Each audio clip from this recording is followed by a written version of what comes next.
आखिरी वक्त में ईरान को धोखा दे गया पाकिस्तान। पाकिस्तान ने ईरान के साथ किया विश्वासघात।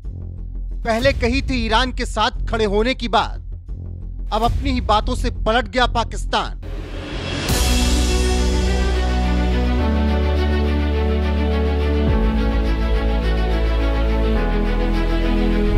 पाकिस्तान की भले ही अपनी कोई हैसियत ना हो, लेकिन दुनिया में जब कुछ होता है तो वो अपनी उपस्थिति दर्ज जरूर कराता है। और पाकिस्तान हमेशा से कुछ ऐसी हरकत करता है जिसके बाद उसे लीपापोती करनी पड़ती है।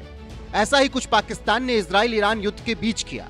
सबसे पहले तो ईरान पर जब इजराइल ने हमला किया तो पाकिस्तान ने बड़ा ताव दिखाया और ईरान को विश्वास दिलाया कि वो उनके साथ है, लेकिन बाद में ऐसी पलटी मारी और विश्वासघात किया कि ईरान ने कभी ऐसा सोचा भी नहीं होगा। तो चलिए आपको बताते हैं कि पाकिस्तान ने कैसे आखिरी वक्त में ईरान को धोखा दिया और विश्वासघात किया।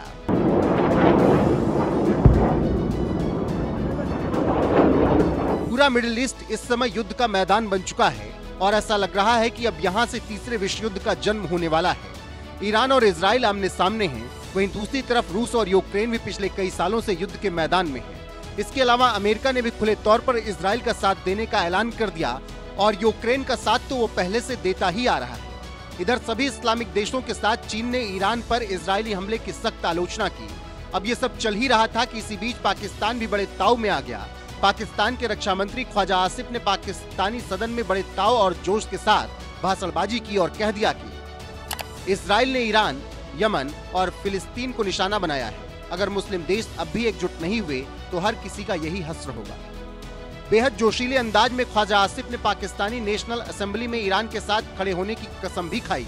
उन्होंने आगे कहा, हम ईरान के साथ खड़े हैं और उनके हितों की रक्षा के लिए हर अंतर्राष्ट्रीय मंच पर उनका समर्थन करेंगे। बस पाकिस्तान के इसी हामी के बाद IRGC कमांडर और ईरान की राष्ट्रीय सुरक्षा परिषद के सदस्य जनरल मोहसेन रेजाई ने ईरानी सरकारी टेलीविजन पर पाकिस्तान के समर्थन का जिक्र करते हुए कह दिया कि पाकिस्तान ने हमें बताया कि यदि इजराइल ईरान पर परमाणु बम का उपयोग करता है तो पाकिस्तान भी इजराइल पर परमाणु बम से हमला करेगा।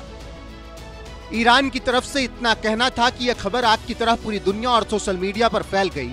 बस फिर क्या था, अभी कुछ ही घंटे बीते थे कि पाकिस्तान अमेरिका और इजराइल के सामने मिमियाने लगा। सीधे पलटी मार दी और कह दिया कि हमने ईरान से ऐसी कोई बात नहीं कही है। पाकिस्तान के विदेश मंत्री इशाक डार को असेंबली से ये सफाई देनी पड़ी कि जो भी ईरान ने कहा है वो सरासर गलत है। इशाक डार ने संसद में बोलते हुए दुनिया को बताया।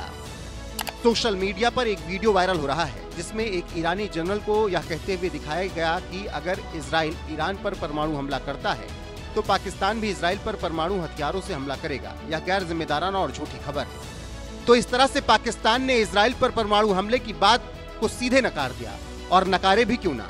पाकिस्तान भले ही परमाणु शक्ति देश हो, लेकिन पाकिस्तान की अर्थव्यवस्था औंधे मुँह गिरी है। महंगाई आसमान छू रही है, बेरोजगारी चरम पर है, लोगों के पास खाने को दाल रोटी तक नहीं। ऐसे में पाकिस्तान को भीख देने का काम यही अमेरिका करता है। अब आप इससे भी अंदाजा लगा सकते हैं कि पाकिस्तान कभी भी अमेरिका और इजराइल के खिलाफ कार्रवाई नहीं कर सकता। इन सब के अलावा ऑपरेशन सिंदूर के बाद फील्ड मार्शल के रूप में प्रमोट हो चुके असीम मुनीर पिछले एक हफ्ते से अमेरिका का मेहमान बनकर बैठा है।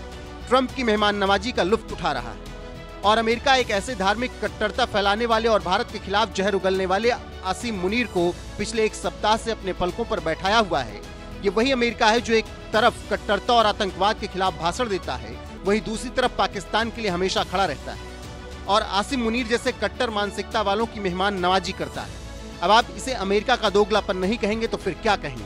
और अमेरिका के टुकड़ों पर पलने वाले पाकिस्तान की हैसियत क्या ही होगी, ये भी आपको बताने की जरूरत नहीं है। ऐसे में अगर पाकिस्तान अपनी बातों से पलटता है और ईरान के बयान को झूठा बताता है तो इसमें कोई हैरानी वाली बात नहीं है। और ये भी हो सकता है कि ईरान के साथ खड़ा रहने की बात करने वाला पाकिस्तान भविष्य में अमेरिका को ईरान के खिलाफ सैन्य कार्रवाई करने के लिए अपनी जमीन भी दे दे।